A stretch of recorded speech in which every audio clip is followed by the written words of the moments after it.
पंजाब भाजपा की ओर से राज्यपाल से मुलाकात की गई है। कानून व्यवस्था, मीडिया पर दबाव, अतिशी मामला ये मुख्य बिंदु रहे हैं। सुभाष शर्मा जी हमारे साथ हैं, वाइस प्रेसिडेंट है पंजाब भाजपा के। सर, क्या क्या मांग की है आपने और किस तरीके का आश्वासन मिला है? देखिए, जिस प्रकार पंजाब में मीडिया का दमन हो रहा है, पहले पंजाब के बहुत बड़े ग्रुप अजीत ग्रुप के ऊपर एफआईआर दर्ज की गई, उनको डराने की कोशिशें की गई।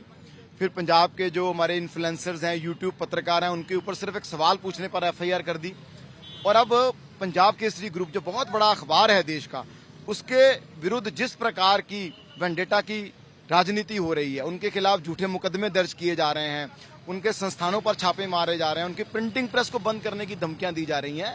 ये सरासर लोकतंत्र का हत्या करने की जो पंजाब सरकार की एक तरह की कार्रवाई है, उसके विरुद्ध हमने आज माननीय गवर्नर साहब को मिलकर के ज्ञापन सौंपा है और हमने उनसे निवेदन किया है कि बुला करके पंजाब सरकार से जवाब मांगे। आपने कहा अपने उसमें संबोधन में कि चीन और इमरजेंसी को भी पीछे छोड़ गए भगवंत मान। सही है ना भाई? आप देखें, इमरजेंसी में भी इस तरह से एफआईआर दर्ज नहीं करते थे अखबारों के मालिकों के खिलाफ, सैंक्शंस थी, सब था। लेकिन ये तो हद ही हो गई है कि जो अखबार आपके खिलाफ एक भी खबर छाप दे।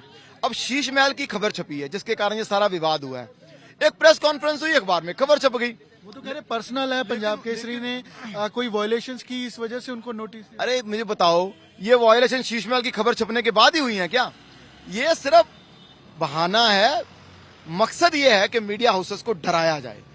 अगर आप पंजाब केसरी को दबा लेते हैं, अगर आप अजीत को दबा लेते हैं, तो फिर पंजाब में कौन बचेगा, कौन बोलेगा? सब डर जाएंगे।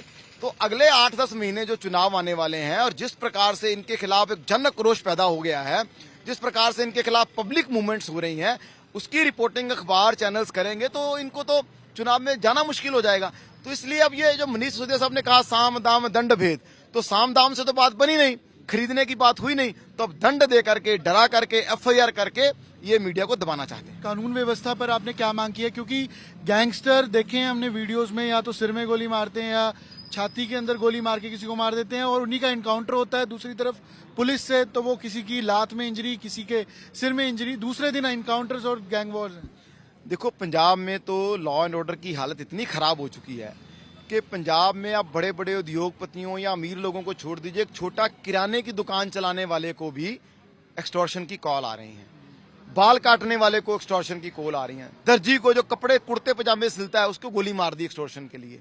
हालत यहां तक बिगड़ चुके हैं। रोज मर्डर हो रहे हैं, रोज गैंगस्टर दंदनाते फिरते हैं। केजरीवाल साहब ने कहा मैं पंजाब आ रहा हूं, गैंगस्टरों को इतने दिन में खत्म कर देंगे। उसी दिन सुबह फगवाड़ा में उनके नेता के घर के बाहर गोलियां चला के उन्होंने सल्यूट किया, केजरीवाल साहब को सलामी दी कि आ जाओ। तो ये जो एक तरह से पंजाब बिल्कुल गैंगस्टरों के लिए हेवन बन गया है, हमने वो चिंता माननीय गवर्नर साहब से प्रकट की है और हमने उनको कहा कि आप पंजाब के डीजीपी को और मुख्यमंत्री, क्योंकि गृह मंत्री भी उनको सम्मन करें और उनसे पूछें कि ये क्यों हो रहा है सब। कल तो गृह मंत्री से मिले अमित शाह से मुख्यमंत्री, आपको नहीं लगता कि वहां पर वो कह रहे हैं कि सेवरल इश्यूज उन्होंने रेस किए, कई मुद्दे थे? मुझे हैरानी ये हुई कि मुख्यमंत्री साहब ने जिन 2 इश्यूज का ज्यादा जिक्र किया, उन्होंने कहा जी मैंने बीज एक्ट के बारे में बात की, उन्होंने कहा जी मैंने और ये एफसीआई में ऑफिसर कौन लगना चाहिए इस पर बात की। पुराने जो पंजाब का सबसे बड़ा मुद्दा है इस समय लॉ एंड ऑर्डर का, और आप माननीय गृह मंत्री से मिल रहे हो, आपको वो मुद्दा बात करके कि गृह मंत्री साहब हमें मदद चाहिए, हमें आप मदद भेजें, वो बात ही नहीं की इन्होंने। मैं हैरान इस बात पे हूं।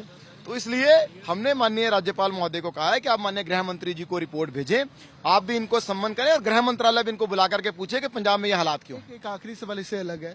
प्रधानमंत्री कौशल विकास योजना में कई फ्लोज आए, एक कैग की रिपोर्ट आई है, तो उसके कुछ केसेस पंजाब में भी होंगे, क्योंकि पंजाब में कई ऐसे स्किल डेवलपमेंट इंस्टीट्यूट्स थे जो बंद किए गए या उन पर कार्रवाई हुई।